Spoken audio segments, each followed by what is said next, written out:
Malaki ang pagkakaiba ng nanay sa tatay. Bakit? Ang tatay, magtratrabaho lang yan at may maibigay na sweldo sa nanay, responsableng tatay na siya. Pagsabihan ang anak, sapat na.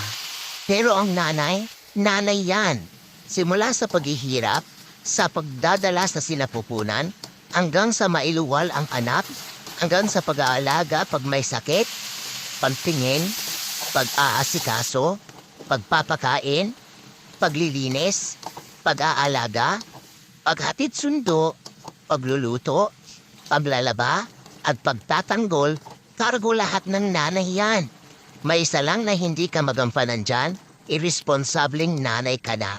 Ang tatay, pag nag-ibigay na ang pera sa nanay, kadalasan nanay na rin ang namroblema kapag kinula. Kapag nanay nagkasakit, pipilitin pa rin kumilos magapananlang